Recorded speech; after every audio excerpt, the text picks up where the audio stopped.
धन्यवाद यीशु प्रभु, योग्य केवल तू प्रभु, योग्य केवल तू प्रभु।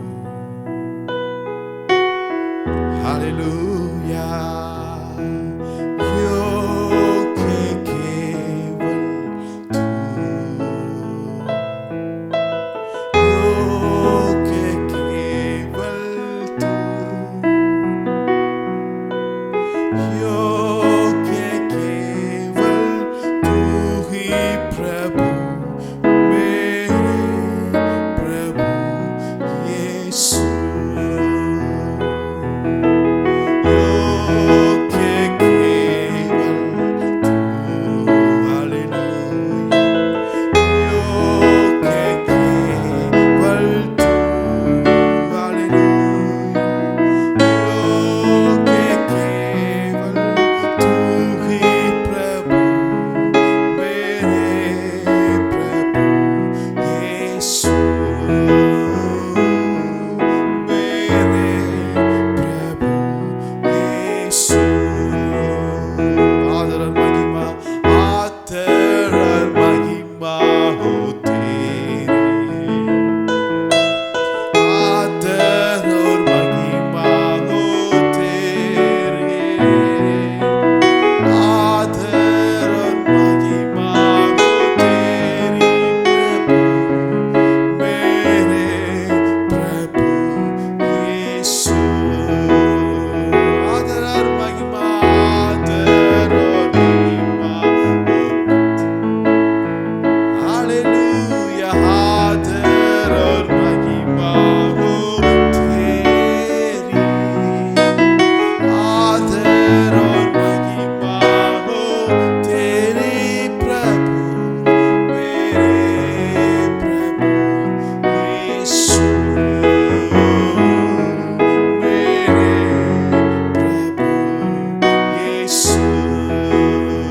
स्तुति प्रशंसा, स्तुति प्रशंसा हो तेरी, स्तुति प्रशंसा हो तेरी, स्तुति प्रशंसा हो तेरी प्रभु, मेरे प्रभु यीशु, मेरे प्रभु यीशु। पवित्र केवल तू, पवित्र केवल तू, पवित्र केवल तू ही प्रभु, मेरे प्रभु यीशु, मेरे प्रभु यीशु, मेरे प्रभु यीशु। Hallelujah, hallelujah. धन्यवाद यीशु राजा, जैसे माता संभालती है, वैसे यीशु संभालेगा। जैसे माता संभालती है, वैसे यीशु संभालेगा। Hallelujah,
Yeshu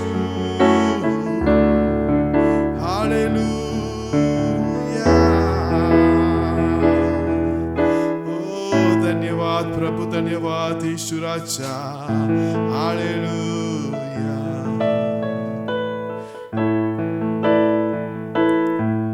forever you will be forever you will be the lamb upon the throne the lamb upon the throne I gladly bow my knee and worship you alone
பாத்திர மகிமை உமக்கே எங்கள் கரங்களை உயர்த்தி உம்மை என்றும் ஆராதிப்போம் துதிக்கு பாத்திர மகிமை உமக்கே எங்கள் கரங்களை உயர்த்தி உம்மை என்றும் ஆராதிப்போம் பெரியவர் அற்புதங்கள் செய்பவர் உம்மை போல யாரும் இல்லை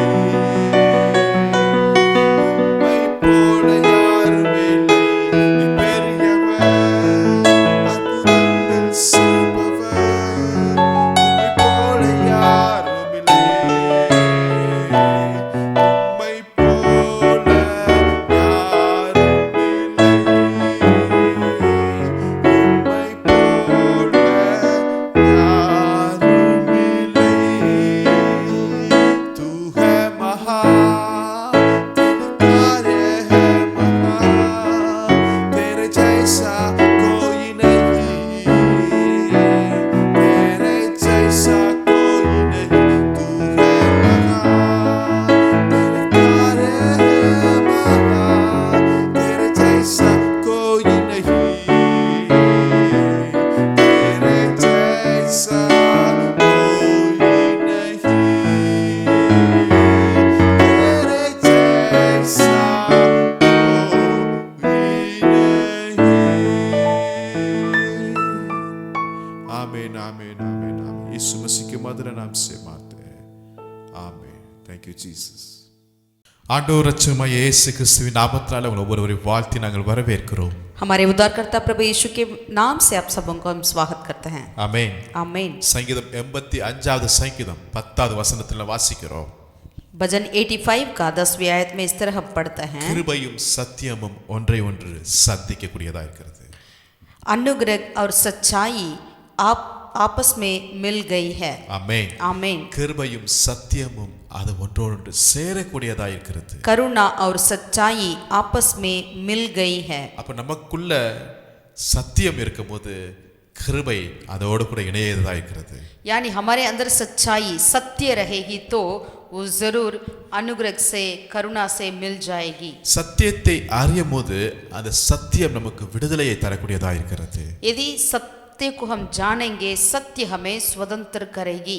ஆமென் आमीन। அப்ப விடுதலை எதுல இருக்கிறது என்றால் यानी छुटकारा किसमें है சத்தியத்துல இருக்கிறது सत्य में है। அந்த சத்தியத்தை நம்ம அறியறது மாத்திரமல்ல उस सत्य को केवल जानना ही नहीं அந்த சத்தியத்தை நம்ம அறிக்கை பண்ணும்போது वो सत्य को जब हम अंगीकार करते हैं अपने मुंह में से அந்த சத்தியத்தை நாம் விசுவாசிக்கும்போது उस सत्य को हम विश्वास जब करेंगे பல அற்புதங்களை நாம் பெற்றுக்கொள்ள முடியும் कई अद्भुत को हम पा सकते हैं। பரிசுத்த ஆவியானவர் நமக்குள்ள இருக்கும்போது அவர் சகல சத்தியத்துக்குள்ளும் நம்ம வழிநடத்துகிறவராய் இருக்கிறார் यदि पवित्र आत्मा हमें वास करते हैं तो वो हमें सारे सत्य पर हमें अगुवाई करते हैं। இன்னைக்கு இந்த உலகம் சத்தியத்தை நம்ப மாட்டேங்கிறது आज ये संसार जो है सत्य को विश्वास नहीं करती ஏனென்றால் சத்தியம் எப்பொழுதுமே இந்த உலகத்திற்கு விரோதமாக இருக்கிறது போல தான் காணப்படுகிறது क्योंकि हमेशा सत्य जो है संसार में ऐसा दिखता है कि उनके विरोध में है। இயேசு சொல்லுகிறார் நானே வழியும்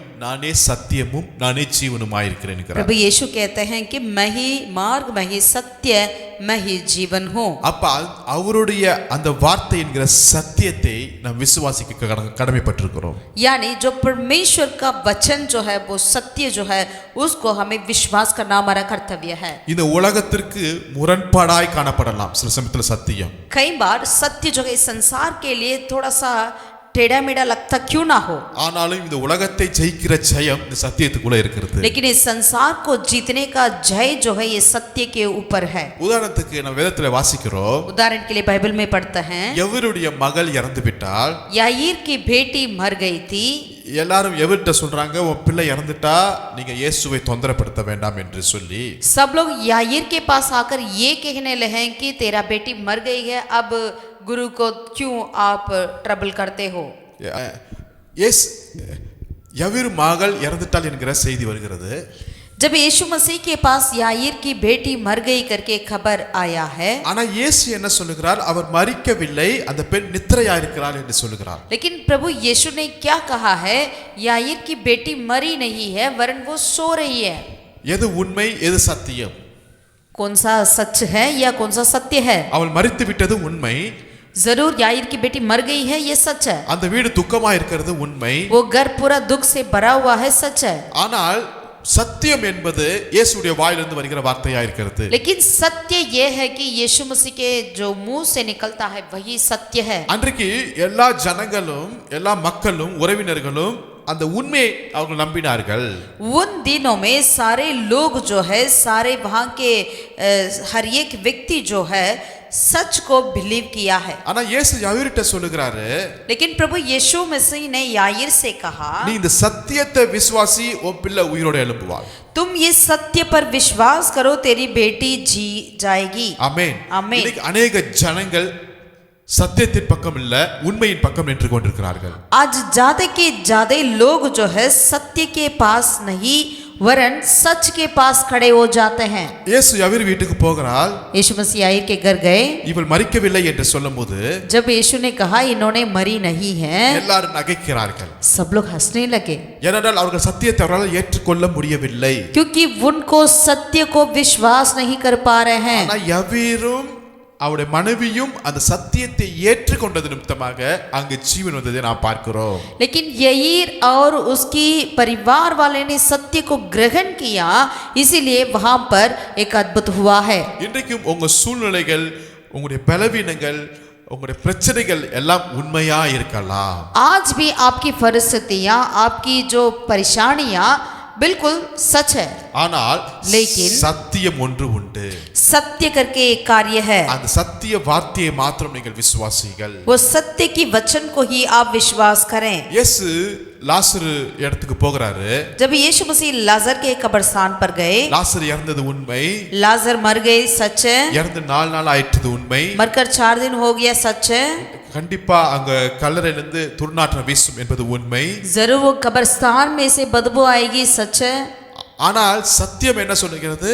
लेकिन सत्य क्या कहती है? இயேசு சொல்லுகிறார், यीशु मसीह ने कहा, நீ விசுவாசித்தால் தேவனுடைய மகிமையை பார்ப்பாய். यदि तू विश्वास करोगे तो परमेश्वर की महिमा को देख पाओगे। இந்த நடக்கிற சூழ்நிலைக்கும் அவருடைய சத்தியத்துக்கும் ரொம்ப டிஃபரண்டாய், முரண்பாடாய் காணப்படலாம். यानी यहाँ लगता है कि जो सामने देखते हैं उन कार्य को और सत्य जो कहती है उन कार्य बिल्कुल एक दूसरे के विरोध है। அந்த உண்மையை நிரூபிக்கிறதுக்கு பல ஆயிரம் ஆதாரங்கள் காணப்படுகிறது.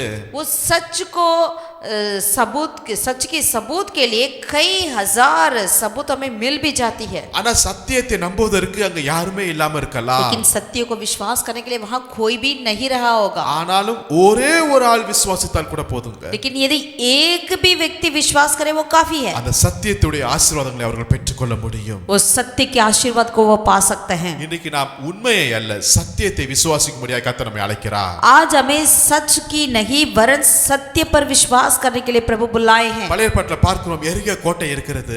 पुराना नियम में देखते हैं एरिगो शिखरपना है, மிகப்பெரிய கோட்டை, बहुत ही बड़ा एक तगड़ा शिखरपना है, நல்ல சக்தி வாய்ந்த கோட்டை. बहुत ही शक्ति है। அது எந்த ஆயுதங்களால கூட அதை தகர்க்க முடியாத அளவுக்கு பயங்கரமான வல்லமையான கோட்டை. वो इतना सामर्थ्यशाली शिखरपना था, उसको कोई कुछ नहीं कर सकते हैं। இது எல்லாம் உண்மைதான். ये बिल्कुल सच है। ஆனா கர்த்தர் சொல்லுகிறார் இஸ்ரவேல் ஜனங்களை பார்த்து, लेकिन परमेश्वर इस्राएल लोगों से कहा, நீங்கள் 6 நாள் அளவும் ஒன்றும் பேசாதபடி அதை சுற்றி சுற்றி வாருங்கள் என்று சொல்லுகிறார். तुम लोग 6 दिन तक कुछ ना बोले लेकिन उस शिखरपना को घूमते हुए आए। ஏனென்றால் இவர்கள் வாயை திறந்தாங்கன்னா, क्योंकि कारण यदि वो मुंह खोलेंगे तो அவங்க நிச்சயம் உண்மையை பேசுவார்கள். जरूर वो सच की बातों को कहने लगेंगे। என்ன உண்மை பேசுவார்கள்? क्या है सच? இது மிகப்பெரிய எரிகோ கோட்டை. अरे देखो कितना बड़ा सा एरिगो शिखरपना है, இதோட நீளம் இவ்வளவு, इसका लंबाई देखो, அகலம் இவ்வளவு, चौड़ाई देखो, மிகப்பெரிய சக்தியான ஸ்ட்ராங்கான ஒரு கோட்டை. इतना वो बहुत ही स्ट्रांग है, இதெல்லாம் இடிக்க முடியாது. इसको कैसा हम उड़ा देंगे? இதுதான் உண்மை. यही सच है। இதை அவர்கள் பேசுவார்கள். इन्हीं कार्यों को वे जरूर बोलेंगे। ஆனால் தான் கர்த்தர் சொல்லிட்டாரு, इसलिए प्रभु ने कहा நீங்க ஒன்று பேசாதீங்கன்றார். तुम्हें कुछ भी नहीं कहना। ஒன்று பேசாதது நிமித்தமாக उन्होंने कुछ भी नहीं कहा, इसलिए கர்த்தருடைய சத்தியம் அங்கு கிரியை செய்ததை நாம் பார்க்கிறோம். परमेश्वर का सत्य वचन वहां क्रिया कर रहते हुए हम देखते हैं। ஹalleluya. हालेलुया। அவங்க துதித்து ஆர்ப்பரிக்கும்போது जब वे प्रभु की स्तुति कर कर चिल्लाने लगे तो அந்த எரிகோ கோட்டை இடிந்து விழுந்ததை நாம் वहां பார்க்கிறோம். पर यरीहो शहरपनाह गिर पड़ी करके हम देखते हैं। அன்றைக்கு உலகம் சொல்லிக் கொண்டிருந்த உண்மை அங்க இடிந்து விழுந்ததை நாம் பார்க்கிறோம். यानी जो संसार कहती थी वो सच वहां पर गिर पड़ा है। இன்னைக்கு நம்ம अनेक வேத ஆராய்ச்சியாளர்கள் என்னென்னமோ கண்டுபிடிச்சிட்டு இருக்காங்க. आज कई बाइबल का जो है रिसर्च करने वाले कई बातों को वो ढूंढ निकालते हैं। ஈவன் நோவாவுடைய கப்பல் அந்த பேழையை கண்டுபிடிச்சிருக்கார்கள். नूह की आर्क के बारे में उन्होंने पहचान लिया है, ढूंढ लिया है। ரீசெண்டா அந்த கோலியாத்துடைய எலும்பு கூடு என்று சொல்லி ஒரு பேப்பர்ல வந்ததை நான் பார்க்கிறோம். और कुछ दिन पहले गोलियात का जो उनका स्केलेटन मिला करके हम पेपर में देखे हैं। என்னென்னமோ காரியங்களை அவங்க கண்டுபிடிச்சிட்டு இருக்காங்க. यानी क्या क्या कार्य को वो ढूंढ निकाले हैं। ஆனா இதுவரையும் लेकिन अब तक அந்த எரிகோ கோட்டை இடிந்து விழுந்த அந்த ஒரு சின்ன கல்லை கூட அவங்களால கண்டுபிடிக்க முடியல. यरीहो शहरपनाह जो गिर पड़ा है उसका पत्थर को कहीं नहीं निकाला है। ஏனென்றால் कारण சத்தியம் அங்கு ஒன்றுமில்லாமல் ஆகிவிட்டது. सत्य उस शहरपनाह को गिरा दिया है, तोड़ फोड़ कर दिया है। சத்தியம் வரும்போது जब सत्य आपके पास आती है, உங்களுக்கு முன்பாக இருக்கிற இப்படிப்பட்ட கோட்டைகள் இருந்த அடையாளமே இல்லாத அளவுக்கு கர்த்தர் அங்க நிர்மூலமாக்கி போடுறதுக்கு வல்லமையுள்ளவராய் आपके सामने की शहरपनाह अगर था या नहीं करके ऐसे बिल्कुल नाश किया जाएगा। परमेश्वर ऐसा कार्य करेंगे। ஹalleluya. हालेलुया। ஆகவே நாம் உண்மையை காட்டிலும் சத்தியத்தை தான் அதிகமாக விசுவாசிக்க நாம் கடமைப்பட்டிருக்கிறோம். यानी हम सच को छोड़ हम सत्य पर ज्यादा हमें विश्वास करना अवश्य है। எலிசா இங்க தீர்க்கதரிசி இருக்கிறார். एलिशा एक नबी था, அவருடைய உடன் ஊழியரும் இருக்கிறாங்க. उनका साथी उनका नौकर भी था। காலையில விடிய காலத்தில் அந்த உடன் ஊழியர் வீட்டை கதவை திறந்து வெளியே போறாரு. जब बोर को उनका जो नौकर था उन्होंने घर का दरवाजा खोलकर बाहर गया। வெளியே சுத்தி யார் இருக்கறா?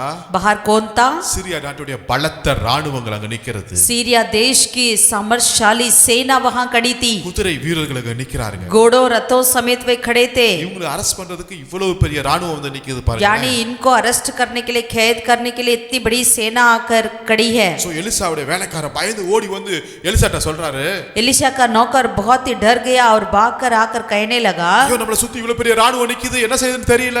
हे स्वामी हमारे चारों तरफ इतनी बड़ी सेना खड़ी है, हम क्या करें? உடனே எலிசாவும் டக்குனு அப்படியா வந்து பார்க்கறேன் அப்படிலாம் வெளியே வரவே இல்லங்க. तुरंत एलिशा ने भी यूं नहीं कहा हाँ ऐसा हुआ क्या, चलो हम देखेंगे करके ऐसा नहीं बोला। அழுது அந்த ராணுவம் எல்லாம் போகட்டும் அப்படின்னு ஜெபமும் பண்ணலங்க. या वो सारी सेना चली जाए करके उन्होंने प्रार्थना भी नहीं किया। ஆனா அவர் ஒரே ஒரு ஜெபம் பண்றாரு. लेकिन उन्होंने एक प्रार्थना करी, ஆண்டவரே கர்த்தாவே हे प्रभु இந்த வேலைக்காரருடைய கண்களை திறந்திருங்கப்பா. इस नौकर की आंखें खोल दीजिए। ஏனென்றா அவன் உண்மையை பார்க்கறான், क्योंकि वो तो देखता है सच को, ஆனா சத்தியத்தை பார்க்க மாட்டேங்கிறான். लेकिन सत्य को नहीं देख रहा है। உண்மையை பார்த்து பயப்படுறான், वो सच को देखकर डर रहा है। ஆனா சத்தியத்தை பார்க்கும்போது लेकिन सत्य को देखेंगे तो என்ன நடக்குது? क्या होगा? எலிசாவை சுத்தி அக்கினிகள் மயங்கள் நிக்கிறதை அவன் பார்க்க முடிகிறது. एलिशा की चारों तरफ अग्निमय रथों से भरा हुआ उन्होंने देख पाया है। ஹalleluya. हालेलुया। உண்மையை பார்த்தீங்கன்னா பயப்படுவோம்.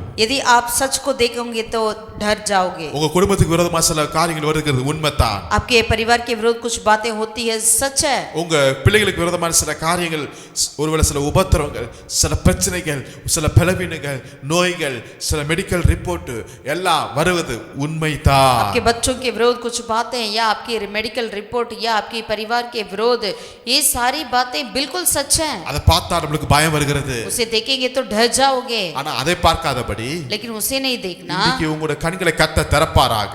आज आपकी आंखें प्रभु खोल दें। அது சத்தியத்தை பார்க்கும்படியாய் கண்கள் இருக்கட்டும். यानी सत्य को देखने के लिए आपकी आंखें खोलने पाए। அந்த சத்தியத்தை பார்க்கும்போது வேறு விதத்துல நீங்க பார்க்கிறதுக்கு கர்த்தர் உங்களுக்கு உதவி यदि செய்வார். सत्य को तुम देखोगे तो और दूसरे नजर से देखने के लिए परमेश्वर आपको मदद करेंगे। அந்த சத்தியத்துல பார்க்கும்போது உங்க பக்கத்துல பரலோகம் இருக்கிறதை நீங்க பார்க்க முடியுது. यदि सत्य से आप देखोगे तो आपके पास स्वर्ग खड़ी होते हुए आप देख पाओगे। சத்திய பார்வை என்பது உங்க பிரச்சனைகளை நீங்க பார்க்க மாட்டீங்க, உங்க கஷ்டத்தை பார்க்க மாட்டீங்க, பரலோகம் உங்களுக்கு ஆதரவாய் நிற்கிறதை அக்கினியை நீங்க பார்க்க முடியும். सत्य को देखना मतलब कि आप अपनी परेशानी को नहीं, आपकी कमजोरियों को नहीं, वरन जो स्वर्ग जो देखती है उन्हीं कार्य को आप भी देख पाओगे. ஹalleluya. हालेलूया. எகிப்திலிருந்து இஸ்ரவேல் ஜனங்கள் லட்சக்கணக்கான ஜனங்கள் புறப்பட்டு வருகிறார்கள். मिस्र में से इस्राएल लोग लाखों लोग, लाख से ऊपर लोग जो निकल कर आ रहे थे. 40 வருஷமாக வனாந்தரத்தில் அவங்க நடந்து கொண்டிருக்கிறார்கள். 40 सालों तक वनांतर में चले फिरे थे. வனாந்தரத்தில் வருகிற பிரச்சனையை அவங்க பார்க்கறாங்க. वनांतर की सारी परेशानियों को उन्होंने देखा. தண்ணீர் இல்லன்னு பார்க்கறாங்க. पानी नहीं है. அங்க வெள்ளரிக்காய் பூண்டு இல்லன்னு பார்க்கறாங்க. वहां पर उनकी खाने के लिए लहसुन नहीं है. கறி இல்லன்னு பார்க்கறாங்க. मीट नहीं है. பின்னாடி வருகிற எகிப்தியை பார்க்கறாங்க. पीछे उनके लिए पीछा करने वाले मिस्र की सेना को देख रहे हैं. செங்கடலை பார்க்கறாங்க. लाल समुद्र को देखा. எதேதோ பார்த்துட்டு இருக்காங்க. कैसा कैसा कार्य को तो देख रहे थे. யாரெல்லாம் அந்த உண்மையை பார்த்தாங்களோ அவங்க எல்லாம் கானான் நாட்டுக்குள்ள போக முடியல. जिन्होंने सच को देखा वे उसमें से किसी भी व्यक्ति कनान में नहीं प्रवेश किया. ஆனா அந்த லட்சத்துல ஒரு ரெண்டு பேர் இருக்காங்க. लेकिन उन कई लाखों लोगों में से 2 व्यक्ति थे. காலேபும் அந்த யோசுவாவும் இந்த உண்மையை பார்க்கல, அவங்க சத்தியத்துல பார்த்தாங்க, சத்தியத்துல நடந்தாங்க.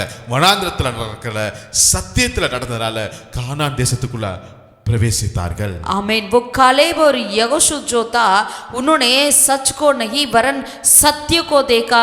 सत्य को देखने के चलते वही दोनों जो थे उन्होंने कनान में प्रवेश किया है. हालेलुया. हालेलुया. சத்தியத்தை அறிவீர்கள், அந்த சத்தியம் உங்களுக்கு விடுதலை தரக்கூடியதா இருக்கிறது. अब सत्य को जानोगे, सत्य तुम्हें स्वतंत्र करेगा. ஆமென். आमीन. हालेलुया. हालेलुया. உண்மைக்கு விரோதமா இருக்கிறது மாதிரி தான் இருக்கும் சத்தியம், ஆனா அதுதான் உண்மையானது. लेकिन सत्य जो है ऐसा दिखता है कि सच के विरोध है करके, लेकिन बिल्कुल वही सत्य है. हालेलुया. हालेलुया. ஆகவே இன்னைக்கு நிறைய உண்மையோடு நீங்க வந்திருப்பீங்க. आज आप कई सच बात के साथ या आए होंगे, அந்த உண்மைக்கு பல சான்றுகளோடு நீங்க வந்திருக்கலாம். या सच के लिए आपका सबूत के साथ भी आए होंगे. சில நல்ல ஆதாரம், நல்ல ரிப்போர்ட்டோட நீங்க வந்திருப்பீங்க. यानी आपके हाथों में रिपोर्ट के साथ भी आए क्यों ना हो, ஆனாலும் அதெல்லாம் சத்தியத்துக்கு முன்பாக ஒன்றுமில்லாமல் போகக்கூடியது என்பதை நீங்கள் விசுவாசி. लेकिन ये सारी बातें सत्य के सामने कुछ भी नहीं है करके आप जरूर देख पाओगे. ஆமென். आमीन. கர்த்தர் ஆபிரகாமை அழைத்தார். परमेश्वर ने अब्राहम को बुलाया. 75 வயசுல கர்த்தர் ஆபிரகாமை அழைக்கிறார். 75 उम्र पर परमेश्वर ने अब्राहम को बुलाया. உன் தேசத்தை, உன் இனத்தை, உன் வீட்டை எல்லாவற்றையும் புறப்பட்டு நான் உனக்கு காண்பிக்கும் தேசத்துக்கு வா என்று சொல்லி அழைக்கிறார். अपने कुटुंब, अपने परिवार, अपने देश को छोड़कर जिस देश में तुझे दिखाऊंगा वहां पर आओ करके उन्होंने बुलाया. ஆபிரகாம் எல்லாவற்றையும் விட்டு புறப்பட்டு வந்து கொண்டே இருக்கிறார். अब्राहम भी सारे बातों को छोड़कर उन्होंने आया. எபிரேயர் 11:9-10 எடுத்து நம்ம வாசிக்கிறோம். हिब्रानियों की 11वीं अध्याय का 9 और 10वीं आयत में देखते हैं. ஆபிரகாம் பரதேசியை போல சஞ்சரித்தான். अब्राहम जो है परदेसी होकर रहा करके पढ़ते हैं. கூடாரத்துல சஞ்சரிக்கிறான். तंबू में उन्होंने वास किया करके पढ़ते हैं. ஆனா அவனுக்கு கிடைத்த சத்தியம் என்கிற வாக்குத்தத்தங்கள் எல்லாம் எக்கச்சக்கமான வாக்குத்தத்தங்கள். लेकिन उनको जो मिला है वायदाएं यानी सत्य जो है कई ज्यादा था. ஆனா 11:8 நம்ம ஹீப்ரூல வாசிக்கிறோம். लेकिन इब्रानियों की पत्री 11वीं अध्याय 8वीं आयत में पढ़ते हैं. அவன் போகும் இடம் என்னதென்று தெரியாமல் அவன் புறப்பட்டு போனான் என்று வசனம் இருக்கிறது. उन्होंने ऐसी जगह पर गया जहां उनको पता ही नहीं है, उसी जगह पर जाने के लिए उन्होंने निकला करके लिखा है. अनेक பேர் வந்து அவன்கிட்ட கேட்டிருப்பாங்க ஆபிரகாம்கிட்ட. कई लोग आकर अब्राहम से पूछे होंगे, ஆபிரகாம் எங்க போறீங்க? हे अब्राहम आप कहां जा रहे हैं? அவனுக்கு தெரியாது. वो कहा होगा पता नहीं. எந்த விலாசம் தெரியாது. पता क्या है वो बोला होगा पता नहीं. ஏதாவது லொகேஷன் இருக்கா தெரியாது. कोई लोकेशन है नहीं है. மேப் இருக்கா தெரியாது. मैप है नहीं है. கிழக்கா மேற்கா வடக்கா தெற்கா தெரியாது. या उत्तर दक्षिण पूर्व पश्चिम पता नहीं है. எவ்வளவு தூரத்துக்கு நீங்க போவீங்க தெரியாது. कितनी लंबाई जाना है पता नहीं எந்த है. டைரக்ஷன் தெரியாது. कौन सी दिशा नहीं मालूम. எத்தனை நாட்கள் டிராவல் தெரியாது. कितना दिन की यात्रा नहीं मालूम. இப்படி யாராவது ஒருத்தர் ஆன்சர் சொன்னாங்கன்னா நம்ம என்ன செய்வோம்? அவங்கள பைத்தியம் தான் சொல்லுவோம் இல்லையா? यदि कोई भी व्यक्ति इस तरह उत्तर देंगे तो हम उन्हें क्या कहेंगे? बिल्कुल कहेंगे कि पागल है. அப்படித்தான் இருந்தார். ஆனா அவருக்குள்ள ஒரு சத்தியத்தை இருந்துச்சு பாத்தீங்களா? அந்த சத்தியத்தை அவர் பிடிச்சார் பாத்தீங்களா? அந்த சத்தியம் அவரை வழிநடத்தக்கூடியதா இருந்ததுங்க. वैसा ही था अब्राहम, लेकिन उनके अंदर सत्य का वचन था. उन्होंने सत्य पर विश्वास किया, वो सत्य उन्हें अगुवाई किया. ஹalleluya. हालेलुया. நீங்க சத்தியத்தை பிடித்துக் கொள்ளுங்க. आप सत्य को पकड़े. ஆபிரகாம் 75 வயசு தன்னோட பர்த்டே வனாந்தரத்துல கொண்டாடி இருப்பாரு. अब्राहम जरूर 75 उम्र अपनी जन्मदिन को वनांतर में ही मनाया होगा. நினைச்சிருப்பாரு அடுத்த வருஷமாவது என்னுடைய பர்த்டே அல்லது என்னோட வெட்டிங் டே அந்த கானான் தேசத்துல கொண்டாடுவேன் அப்படி இப்படி என்னென்னமோ நினைச்சிருப்பாரு. शायद उन्होंने सोचा होगा अगला मेरा जन्मदिन या अगला मेरा वेडिंग एनिवर्सरी तो जरूर मैं कनान देश में ही मनाऊंगा करके அடுத்த பர்த்டே என் பிள்ளைகள் சந்ததிகளோட நான் கொண்டாடுவேன் நினைச்சிருப்பாரு. अगला जन्मदिन में अपने बच्चों के साथ अपने पीढ़ी के साथ मनाऊंगा करके ஆனா போயிட்டே இருக்கிறாரு. लेकिन वो जाता रहा. ஆனா ஒண்ணு एक बात तो सच है, அவருக்குள்ள சத்தியம் இருந்துச்சு. उनके अंदर सच्चाई सत्य रहता था. ஆவியானவர் சகல சத்தியத்துக்குள்ளும் உங்களை வழிநடத்தக்கூடியவராய். पवित्र आत्मा सारी सत्य पर आपको अगुवाई करने वाला है. சில சமயத்துல உங்க லைஃப் கூட எப்படி போகுதுன்னே உங்களுக்கே தெரியாம போகுது. कई बार आपका जीवन कैसा चल रहा है आपको खुद ही मालूम नहीं होगा. ஏதோ போகுது பாஸ்டர் லைஃப். अरे कैसे भी तो जा रहा है पास्टर, நாளைக்கு என்ன நடக்கும்னு நமக்கு தெரிய மாட்டேங்குது. कल क्या होने वाला हमें नहीं मालूम. அப்போஸ்தலனாகிய பவுல் சொல்றாரு, प्रेरित पौलुस कहते हैं, அப்போஸ்தலர் 20 அதிகாரத்துல 22 24ல வாசிக்கும்போது प्रेरित पौलुस की प्रेरितों के काम में 20 का 22 में देखते हैं, நான் எருசலேமுக்கு போகிறேன், मैं यरूशलेम जा रहा हूँ, ஆனா அங்க என்ன நடக்கும்னு எனக்கே தெரியாதுட்டார். लेकिन वहां मेरे लिए क्या होगा मेरे साथ मुझे खुद मालूम नहीं है. அவர் வானத்துக்கு எடுத்துக்கொள்ளப்பட்ட மனுஷன், वो आकाश की और स्वर्ग की और कई बार उठा लिया गया. 3 மிஷனரி பிரயாணம் பண்ணின மனுஷன், 3 मिशनरी यात्रा किया, எத்தனையோ சபைகளை உருவாக்கின மனுஷன், कितनी कलीसिया को उन्होंने स्थापित किया. விஷப்பாம்பு கடிச்சு தூக்கி போட்டு போய் பிரசங்கம் பண்ண மனுஷன், जब सांप उन्हें काटा था विष का उसको फेंक कर उन्होंने जाकर प्रचार किया था. ஆனா நாளைக்கு எருசலேம்ல என் லைஃப்ல என்ன நடக்கும்னு எனக்கே தெரியாதுன்னு சொல்லிட்டாருங்க. लेकिन उन्होंने यूं कहा कल यरूशलेम में मेरे लिए क्या होगा मुझे नहीं मालूम. இதே தான் நம்மளோட லைஃப் கூட நாளைக்கு என்ன நடக்கும்னு தெரியாது. यही हमारे जीवन में भी कल क्या होने वाला है हम नहीं मालूम है हमें. ஆகிலும் ஒரு விஷயம் எனக்கு தெரியும்னு பவுல் சொல்றாரு. लेकिन एक बात हम जानते हैं. என்ன விஷயம் தெரியுங்களா? पौलुस क्या कहते हैं, एक बात हम जानते हैं करके, சத்தியம் எனக்குள்ள இருக்கு. सत्य मुझ में है. சோ என் ஓட்டத்தை கத்தர் அதை ஓடி முடித்து விசுவாசத்தை காத்துக்கொள்ள ஜீவ கிரீடத்தை பெற்றுக்கொள்ள எனக்கு சத்தியம் எனக்கு உதவி செய்யக்கூடியதா இருக்கு. इसलिए मैं अपना दौड़ पूरा करूंगा और परमेश्वर की ओर से मुकुट को पाऊंगा करके विश्वास से उन्होंने कहा है. Hallelujah hallelujah hallelujah hallelujah. அதான் எபிரேயர் 12:1 வாசிக்கிறோம். इसलिए इब्रानी 12 का पहला आयत में देखते हैं யாரை நோக்கி பார்க்க வேண்டும் हम என்றால் किसकी ओर ताकते रहना चाहिए. விசுவாசத்தை துவக்கினவரும் विश्वास का कर्ता, விசுவாசத்தை முடிக்கிறவருமாய் विश्वास को सिद्ध करने वाला, அந்த சத்தியராகிய இயேசுவை மாத்திரம் நோக்கி பார்த்து கொண்டே वो सत्य का परमेश्वर प्रभु यीशु मसीह की ओर हम ताकते रहें. Hallelujah hallelujah hallelujah hallelujah. இந்த சத்தியத்தை பிடித்துக் கொள்ளுங்கள். आप सत्य को थामे रहें. சத்தியம் உங்களை வழிநடத்தக்கூடியதா இருக்கு. सत्य आपको अगुवाई करेगी. கர்த்தர் ஆபிரகாமை 75 வயசுல கூப்பிடுறார். परमेश्वर अब्राहम को 75 उम्र पर बुलाया. கூப்பிட்டு சொல்றார் நடந்து தெரியுங்கிறார். उन्होंने कहा कि चलो फिरो करके कहा, கால் மிதிக்கும் தேசமெல்லாம் நான் உனக்கு சொந்தமாய் जगह தருவேன் என்று तू சொன்னார். अपना पैर रखोगे उसी देश को मैं तेरे लिए दूंगा. ஒருவேளை ஆபிரகாம ஒரு 25 வயசுல கர்த்தர் கூப்பிட்டு இருந்தாருன்னா இந்த இவ்வளவு பெரிய ஹிஸ்டரியே நமக்கு தெரிஞ்சிருக்காது. यदि परमेश्वर अब्राहम को 25 उम्र पर बुलाए होंगे तो वो ठीक है. இப்படிப்பட்ட ஹிஸ்டரியோ அவனுக்கு குழந்தை இல்லைன்னு பிரச்சனை அதெல்லாம் ஒரு பெருசாவே வந்திருக்காதுங்க. यानी 25 उम्र पर अब्राहम को परमेश्वर बुलाए होंगे तो उनका बच्चा नहीं है, उनका ऐसा चलना पड़ा, ये इसके बारे में हमें कुछ नहीं मालूम होगा. ஆனா 75 வயசுல கூப்பிடுறாரு. लेकिन 75 उम्र पर परमेश्वर ने बुलाया நடந்து திரி அலைய சொல்றாரு. और प्रभु कहते हैं घूमो फिरो चलो करके कहते हैं. 75 वयசுல நம்ம குடும்பத்துல யாராவது ஒருத்தர் இருந்தாங்கன்னா சபையில யாராவது வந்தாங்கன்னா நடக்க சொல்லுவோம் நம்ம யாராவது. यदि कोई 75 उम्र वाले अपने परिवार में या कलीसिया में होंगे तो क्या उनसे हम ये कह पाएंगे आप चलो फिरो करके. 75 வயசுல ஒரு மனுஷனுக்கு நடக்கிற உண்மை என்ன? 75 उम्र वाले के लिए उनका चलने फिरने का स्थिति क्या है, सच क्या है? இந்த உலகம் சொல்லுகிற உண்மை ரிப்போர்ட் என்ன?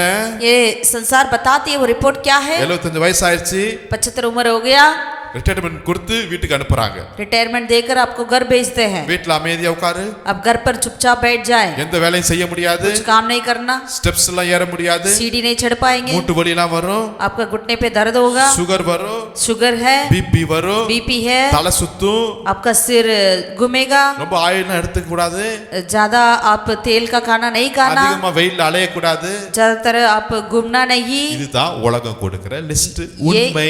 यही संसार में बताती है, सच की बात है. ஆனா சத்தியம் என்ன சொல்லுது? लेकिन सत्य हमें क्या बताती है? 75 வயசுல நடந்து தெரியுங்குது. तू 75 उम्र पर चलो फिरो घूमो. நீ கால் மிதிக்கும் தேசமெல்லாம் நான் உனக்கு சொந்தமாய் தருவேன் என்று சொல்லுது. जहाँ तो अपना कदम रखोगे पैर रखोगे उस देश को मैं तेरे लिए दूंगा.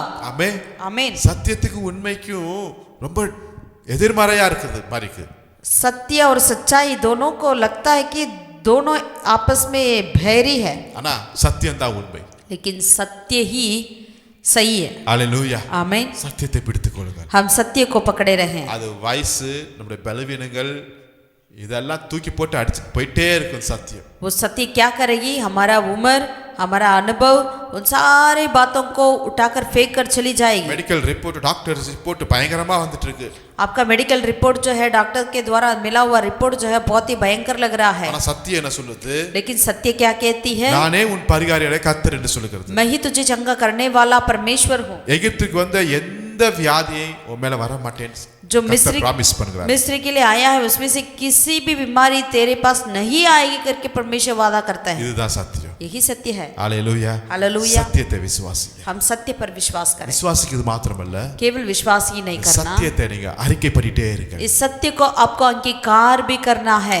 சத்தியத்தை ஏற்றுக்கொள்ளுங்கள்। सत्य को ग्रहण करना है। சத்தியத்தை அங்கீகரித்துக் கொள்ளுங்கள்। सत्य को अंगीकार करना है। சத்தியம் உங்களுக்கு விடுதலை தரக்கூடியதா सत्य आपको स्वतंत्र करेगी। Hallelujah hallelujah hallelujah hallelujah.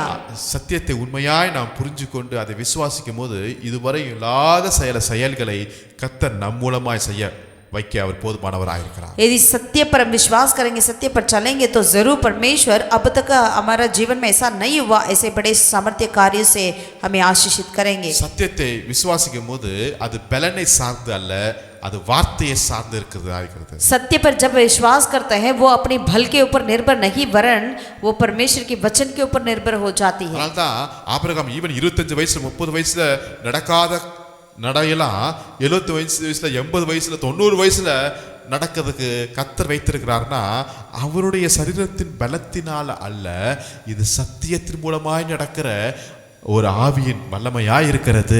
अगर 75-25 उम्र पे प्रभु कहते हैं तो वो अलग बात है, वो सच हो जाता है। लेकिन 75 उम्र पे प्रभु कहते हैं ये जो है परमेश्वर के सत्य वचन की आधार पर चलने वाले एक बात बन जाती है। சாராளுடைய கர்ப்பம் செத்து போயிற்று, साराई का गर्भ मर चुका था।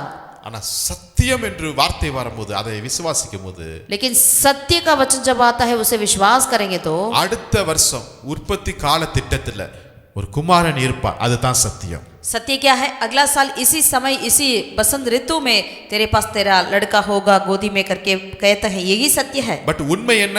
सच्चाई क्या है? கர்ப்பப்பையே இல்ல, அதான் உண்மை। उनका गर्भ का यूट्रस ही नहीं है, बच्चादानी ही नहीं है, வாய்ப்பே இல்ல, அதான் உண்மை। यानी उनका मौका ही नहीं है, यही सच है। மெடிக்கல் சயின்ஸ் எல்லாம் குழந்தை பிறக்கிறதுக்கு எதிர்மறையாய் சொல்லுகிற காரியமா இருக்கிறது। यानी मेडिकल साइंस कहती है कि तेरे लिए बच्चा देना ही नामुमकिन है। ஆனா சத்தியம் என்ன சொல்லுது? लेकिन सत्य क्या कहती है? அடுத்த வருஷம் இந்நேரம் உற்பத்தி கால திட்டத்துல ஒரு குமாரன் இருப்பான்। अगले साल इसी बसंत ऋतु में तेरे गोदी में तेरा बेटा होगा। Hallelujah hallelujah. எது நடந்துச்சு? कौन सा हुआ था? எது உண்மையா நடந்துச்சு? कौन सा सच में हुआ था? உலகம் சொல்ற உண்மையா? संसार जो बोलती है वो सच की बातें हैं या परमेश्वर का सत्य की बातें हैं? 1000 டாக்டர்ஸ் ரிப்போர்ட் கொடுக்கலாங்க, 1000 डॉक्टर आपके लिए रिपोर्ट कुछ दे सकते ஆனா हैं। உங்களுக்கும் எனக்கும் கொடுக்கிற ஒரே ஒரு ரிப்போர்ட், சத்திய ஆவியானவர் கொடுக்கிற ரிப்போர்ட், அதுதான் நடக்கக்கூடியதா இருக்கிறது। लेकिन आपके लिए मेरे लिए सत्य की आत्मा जो रिपोर्ट देते हैं वही हमारे जीवन में होने वाला है। Hallelujah hallelujah. ஆகவே உங்களுக்கு விரோதமாகவோ, इसलिए आपके विरोध में, உங்க பிள்ளைகளுக்கு விரோதமாகவோ, आपके बच्चों के विरोध में, உங்க குடும்பத்துக்கு விரோதமாகவோ, या आपके परिवार के विरोध में, உங்க ஊழியத்துக்கு या விரோதமாகவோ आपकी सेवकाई के विरोध இந்த में உலகம் பல உண்மைகளை சொல்லிக் கொண்டிருக்கலாம்। ये संसार कई ऐसे सच बातों को कहते होंगे, பட் அதை பிலீவ் பண்ணுவதற்கு நம்ம இன்னைக்கு வரல। लेकिन उससे विश्वास करने के लिए हम नहीं आए। நான் சத்தியத்தை நம்புகிறவனாய் இருக்கிறேன்। हम सत्य पर विश्वास करने वाले होंगे। Hallelujah hallelujah. people சில பெரிய பெரிய கம்பெனி மேல ஒரு நம்பிக்கையோடு இருக்கிறார்கள்। लोग जो है हमेशा कई ऐसे ब्रांड के कंपनी के ऊपर विश्वास करते हैं, ஆனா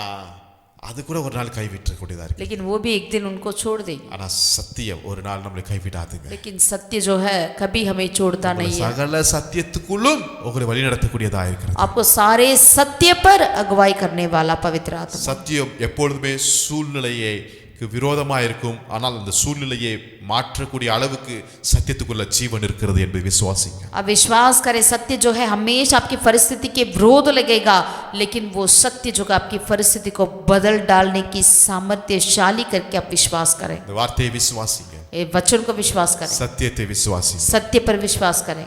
ஜெபம் பண்ணுவோம்। आइए प्रार्थना करें। நல்ல பிதாவே, நன்றியோடு உம்மை ஸ்தோத்திரிக்கிறோம்। भला परमेश्वर धन्यवाद देते हैं। கிருபையும் இரக்கமும் சத்தியமும் நிறைந்த தேவனே உமக்கு ஸ்தோத்திரம்। अनुग्रह और करुणा और सच्चाई से भरा हुआ परमेश्वर धन्यवाद। எங்களுக்கு விரோதமாய் எங்களுக்கு நம்பக்கூடிய அளவுக்கு சில உண்மைகள் இந்த உலகத்துல காணப்படலாம். खुदावन हमारे विरोध यानी हमें विश्वास करने तक की कुछ बातें संसार में हो सकता है, பட் அதை எல்லாவற்றையும் காட்டிலும் लेकिन उन सबसे बढ़कर இன்னைக்கு நான் விசுவாசிப்பது எனக்கென்று வைத்திருக்கிற உங்களுடைய வாக்குத்தத்தங்களும் வார்த்தைகளையும் சத்தியத்தையும் நான் விசுவாசிக்கிறேன். उन सारे बातों से बढ़कर आज हम हमारे लिए अपने जो रखा हुआ उन सत्य के वचन पर, वायदाओं के ऊपर, तेरे खुदावन कार्य के ऊपर हम विश्वास करते हैं. என் கையில் இருக்கிற எல்லா உண்மைகள், அதை ப்ரூஃப் பண்ணுகிற எல்லா சான்றுகளையும் ஆதாரத்தையும் இயேசுவின் நாமத்தினாலே நாங்கள் கிழித்து போட்டு சத்தியத்தை மாத்திரம், எனக்கென்று நீங்க வைத்திருக்கிற சத்தியத்தை,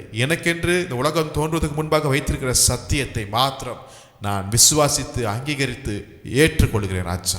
सच को बताने के लिए जितने भी सबूत मेरे पास है, उन सारे सबूतों को यीशु के नाम से फाड़ डालते हैं खुदा, और जो सत्य पर हम विश्वास करते हैं, जो संसार के शुरुआत के पहले से कि परमेश्वर ने हमारे लिए रखा हुआ है, वो सत्य पर हम विश्वास करते हैं. ஒருவேளை நான் நம்புகிற அந்த சத்தியத்திற்கு சில ஆதாரங்கள் இப்பொழுது இல்லாமல் இருக்கலாம், அதை சப்போர்ட் பண்ணுவதற்கு சில மனிதர்கள் இல்லாமல் இருக்கலாம், ஆனாலும் நான் விசுவாசிக்கிறேன் இந்த சத்தியம் நிச்சயமாய் ஒரு நாள் என் வாழ்க்கையில जीवने தரக்கூடியதா இருக்கிறதுக்காக ஸ்தோத்திரம் ஐயா. उस सत्य को विश्वास करने के लिए मेरे पास कोई सबूत नहीं रहा होगा, कोई लोग नहीं रहे होंगे, लेकिन फिर भी खुदावन हम उस सत्य पर हम विश्वास करते हैं. கேட்கிற ஒவ்வொருடைய வாழ்க்கையிலும் சத்திய ஆவியானவர் நீர் இடைப்படும்படியாக ஜெபிக்கிறோம். सुनने वाले हर एक के जीवन में सत्य की आत्मा आप इन्वॉल्व करने के लिए धन्यवाद करते हैं. சகல சத்தியத்திற்குள்ளேயும் நீர் நடத்துவீராக. सारे सत्य पर आप अगुवाई करें. சோ எங்களுக்குள்ள இருக்கிற சத்தியத்தை மீட் பண்ணுவதற்கு உங்களுடைய கிருபை வந்து இடைப்பட போவதற்காக நன்றியோடு ஸ்தோத்திரம். हमारे अंदर की सत्य से मिलने के लिए तेरी करुणा उतर आती है खुदा, धन्यवाद करते हैं. எங்கள் ஒவ்வொருவரையும் பரிசுத்த கரத்தில் ஒப்புக்கொடுக்கிறோம், ஆசீர்வதி. हर एक को तेरे पवित्र हाथों में समर्पित करते हैं, आशीषित कर. पर இயேசுவின் நாமத்தில் ஜெபிக்கிறோம் எங்கள் ஜீவனுள்ள நல்ல பிதாவே. उद्धार करता यीशु के नाम से हम प्रार्थना करते हैं मेरे जीवित परमेश्वर. आमीन आमीन आमीन. கர்த்தர் உங்களை ஆசீர்வதிப்பாராக. यहोवा परमेश्वर आपका आशीषित करे. Praise the Lord.